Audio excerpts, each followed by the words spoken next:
like a kind of mantra that occurs over and over again in our company, which is just like, we're going to go do it. And there's not really anything stopping us from doing it. Just do it. You're going to be scared anyway. Life is a scary thing, but just do it anyway. Like, I love that. I love that.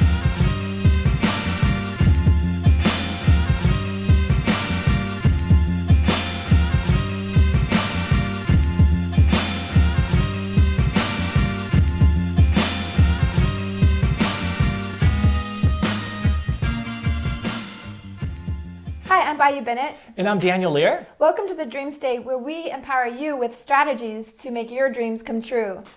Today we are really thrilled. We have a very, very, very special episode with Jessica Severn. She's the lead art director and designer at Scooter Braun Projects.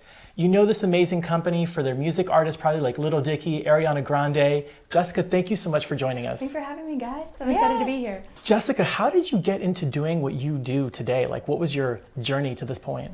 I've been doing art since I was a little tiny kid, and so that was just always going to be what was going to happen. And then when I was 16, I took a graphic design class and was like, oh, that's how this is going to happen. I have to do it this particular way. And beyond that, I guess just as a unit, my parents just always, they never were like, well, I mean, it's art, so you're going to be starving. And so, I don't know, like maybe a backup plan. They never did that. They were like always excited about it and always very supportive. And so that was hugely impactful, I think, for me. That's so cool. That's so cool. It is about the support group and absolutely. How did you meet Scooter Braun? I just applied online, cold applied online, and I got brought in by his, I think, like head of marketing at the time, and just got the job the day after and met Scooter once I was already on the job. So like we hadn't even met before the work started. Jessica, what would you say was like your biggest obstacle that you had to overcome in order to get to where you are today? My own self-doubt was a big hurdle for me to overcome. It didn't necessarily impede me from actually putting my portfolio out there in the world, and thank God for that, because now I am here. But definitely, I recall like many nights after putting the portfolio out to a number of different job applications, just being terrified that nothing would ever happen, that nothing would pan out, and that I wouldn't make it. But I guess, like, fortunately it did, but it was a big hurdle, I thought, at the time. What's it like working with Scooter? Like, what do you think is like makes his visions come alive? And so I think it's exactly that. He just doesn't seem to be outwardly afraid of making things happen. And so I think if you get him in the room, he's always the guy that's like selling something in the room and bringing something to fruition kind of immediately. And that's just because his entire mindset about it is that we're going to go do this, and I don't care if I don't know how to do it, and I don't care if you know how to do it. Like, we're just going to do it anyway, and we're going to learn on the job, or we're going to contact the people that are best suited for it. To that end, things seem to just fall into place around him a lot, because he just doesn't let himself stop, I think, ever. The artists that you work with, you know, like Kanye West, Ariana Grande, these are like seen all over the world and loved all over the world.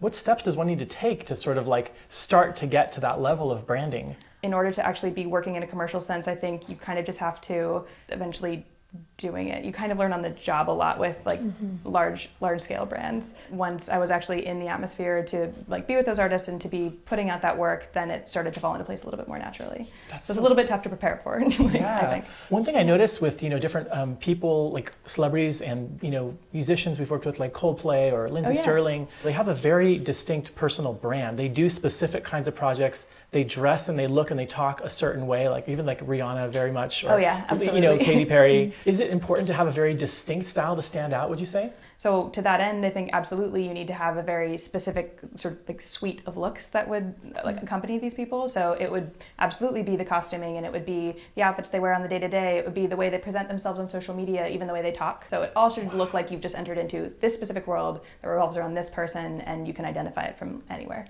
They have to have been doing it for like quite a while. Like people are. It's not an overnight success thing. I don't think so. More often than not. Obviously, we have some like that. Like Bieber, they found him on YouTube, and then suddenly it just kind of felt like he immediately just popped into the public eye. But there was a significant amount of work that Scooter put into that, and that the team put into that before he was kind of like camera ready and like ready for the world to receive him in that way. But these people often have like these sort of like big personalities and like very definitive points of view, and I think it's really easy for then fans to fall into place with that and to feel some sort of like affection and attachment to that kind of person when they're communicating a certain degree of like authenticity and consistency. People are like, yeah, I want that.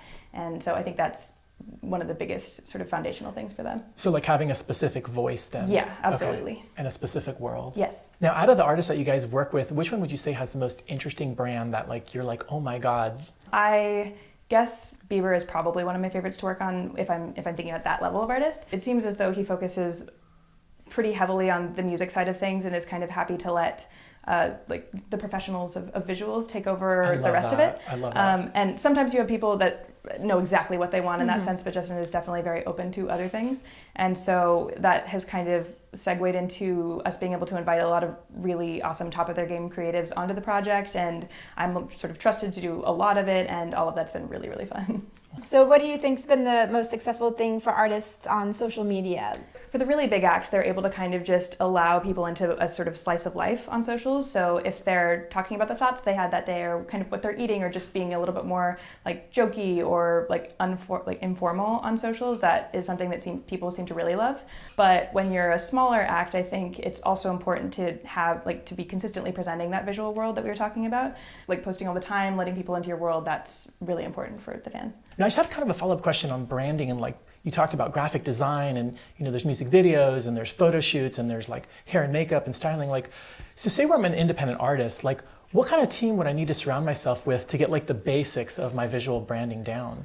I'd say probably you'd want to start with a designer. Graphic? Yeah, graphic designer, I'd say, or just some level of artist, someone that can present something or like add something to your work that maybe you're not necessarily able to do. Like the stakes for smaller artists have gotten like pretty high recently because they kind of need all of those things to present a unified front to the world, but they don't necessarily have the budget for that, or they don't have the skill set for that.